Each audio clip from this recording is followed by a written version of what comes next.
It's the EVO 2025 Rock, Paper, Scissors Battle.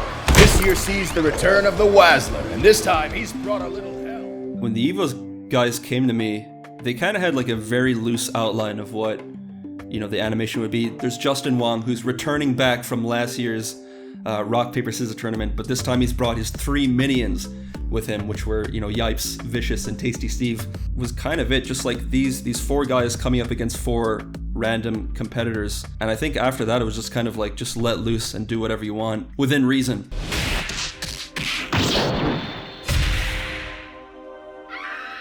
Oh, come on, man. As for like my history of making animations, and I started making cartoons in like 2012, pretty early on, just always making these like parodies. As I got older, I just wanted to make more parodies of stuff that I loved, and naturally fighting games came back into that. The first one I did was a Tekken animation back in like 2019. I come from Newgrounds, and there's 1,000,001 like Street Fighter parodies and Mortal Kombat parodies, but there wasn't really much for Tekken, so I wanted to be the first to lay my stamp, that Newgrounds TM humor on a Tekken parody. Newgrounds is known for these big collabs. The classic Street Fighter Newgrounds collab, which is watch at your own discretion. Very crass, but like it's an iconic piece of collaborative, different animators coming together. A more recent one was a Dreamcast collab where everyone picked a game from a list of Dreamcast games. I obviously went for Marvel vs. Capcom 2. It's one of these things where like you collect all these like little in-jokes from playing the games over the years, playing Marvel vs. Capcom 2 for years. Just the little tiny things. Like I always remember when you start a round, before a round starts, it's like, the get ready, round 1. You can move around on the stage, but your walking animations are like, they're like jank. They're like half the animation is cut off, so your characters are just kind of awkwardly stuttering around the stage. So like that's the type of thing that I always thought was funny. And then when I finally make the Marvel vs. Capcom 2 animation, I can bring back this joke that I've always thought was funny about these games. Will survive. Engage.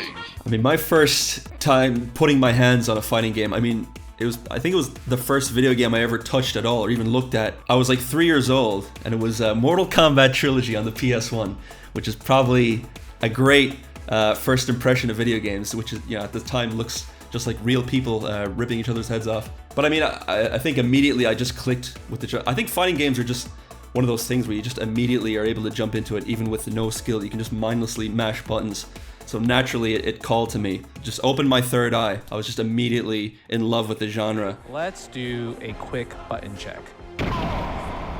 Went with my instincts. First thing that came to mind was this kind of having it in the EVO stage itself and really playing up this sort of villain aspect of Justin Wong, making him and his minions looking very menacing. So I just kind of really quickly put together a storyboard. I think I showed it to the EVO guys and just got their approval on it, making sure everything was okay.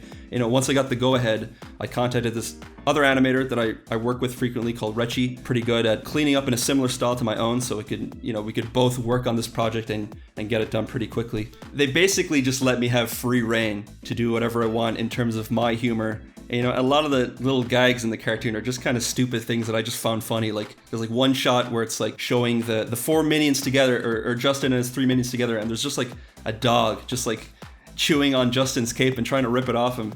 It's like that's just me. That's not even a reference to anything. It's just dumb humor that I find funny. There was a few suggestions, of course. If you're gonna make, a silly parody animation featuring Justin Wong, it's like impossible not to reference Evo Moment 37 or the love heart thumbs up picture. So those are 2 things that they brought to the table. Like, hey, if you want, you can use these as a basis for a joke. And I think I did use both of them in the end. I was very proud of that flashback to the Rock, Paper, Scissors Evo Moment 37. He's never lost a battle, except for that one time we don't talk about.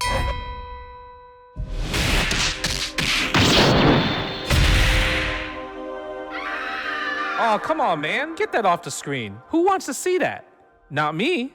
In terms of like designing or like making these kind of caricatures of the guys, caricatures I don't think are something I'm too great at. It's always a bit of a challenge, but I tried my best. I do take little creative liberties, like I decided to make, I don't know how tall Justin is. I decided to make him much shorter than everybody else, even shorter than Tasty Steve.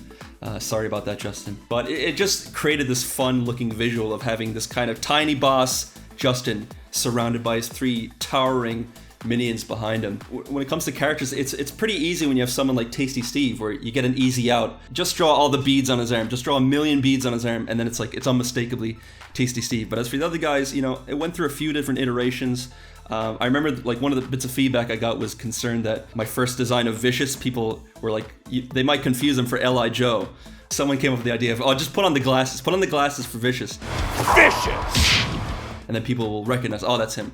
I gave them these pretty crazy outfits that were vaguely fighting game related. So there was 4 variations of the animation, and each one had like a different gag pertaining to each of the guys. The first one was Vicious. I think Vicious got the short end of the stick because his was up first, and I felt, you know, this is the first time people were seeing this animation in general, so like, I didn't do too crazy of a gag for him. I think I had him rise up and put a nice big shine on his bald head, which, listen, I'm bald too. I'm allowed to do that. Tasty Steve is up next, and he means business.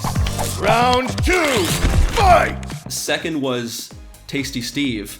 And Tasty Steve, again, it's like you gotta immediately go for the obvious thing, which is arm just covered in thousands of beads. So I just had this funny idea. Eventually, I just landed on this idea of him shadowboxing while he's getting ready for his fight, and just beads are just flying off his arm and just smacking into the into the faces of his fellow minions.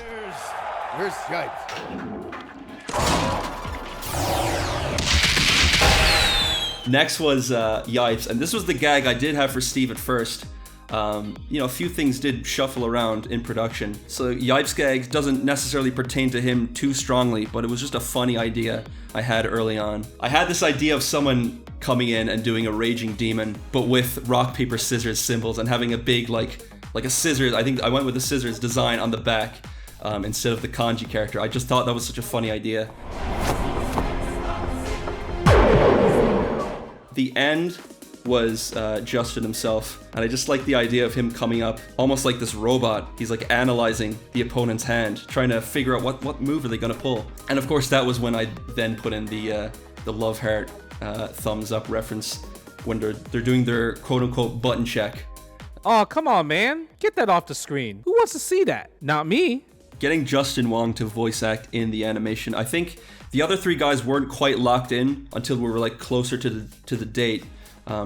So we just went with the reliable Justin was the only one that was able to do the voice acting for it early on. It was pretty funny, because usually what I do when I'm making animations is I'll always record like reference material. I'll record like a reference rough audio track myself, voicing all the characters, and then I give it out to, you know, the voice actors themselves. Oh, come on, man. Get that off the screen. Who wants to see that? Not me. And I did the same thing for Justin. I gave him this like rough idea of, he has like two or three lines. He sends back a video, which is very rare. Usually you just get back the audio, but he sent back a video of him recording the lines. And like immediately one of the things that I just found funny was just in the middle of the recording, he just lets out a big cough and has to clear his throat. And he's like, oh, sorry about that. Damn, I got a little scratchy. And I just use that in the actual animation, because that's just what I do, you know.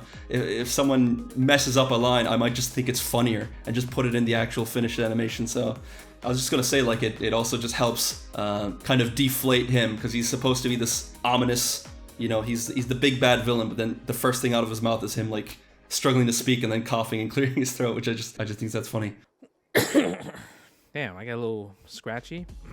Cut content or like stuff that just didn't make it in. I mean, because of the time frame, it was relatively tight, so it was kind of like probably the most significant thing. There was a little bit of miscommunication. Like I thought that the rock paper scissors was going to be one single event, and basically the animations were already done by the time we like fully confirmed, like, oh, actually the 4 matches between, you know, Steve and Yipes and Vicious and Justin, they're all actually going to be at different times across the Saturday and Sunday of the weekend. So there was a tiny bit of artwork done for it, where like there's like these win-loss artworks done of each character. You know, if like Vicious won, one animation would play, or if Vicious lost, a different animation would play. They were styled after the Street Fighter 3 New Generation. I think like the win quote screen, where like you'll have whoever lost in the foreground and then the victor in the background. So we did something like that for all the outcomes depending on who won. But I think once we found out the matches are going to be several hours apart, we had to kind of scrap those. It just wouldn't really work anymore. It was also just really cool to be able to kind of put like this Newgrounds stamp on the world of Evo, because Newgrounds has a fair bit of like fighting game history, because the site itself started out as a Neo Geo fanzine in the mid-90s. Tom Fulp, I think the creator of Newgrounds, I think he was like a teenager making this like zine for Neo Geo stuff. That's where the name came from. It was called Newgrounds, NG Neo Geo. And then you have stuff like Skullgirls had a lot of Newgrounds alumni working on it. So it's just there's always a good relationship between Newgrounds and fighting games. I myself, like I said, I've made the few fighting game animations. I've also just posted so many like fan art of fighting game characters over the years. Yeah, it's really fun to be able to bring these two things that like I'm so connected to and love so dearly together. This community, this Newgrounds community, and the style of humor and the energy, the kinetic energy that comes from that community and that world, and bring that over into the fighting game community. I think it was like a match made in heaven, like peanut butter and jelly. It's perfect.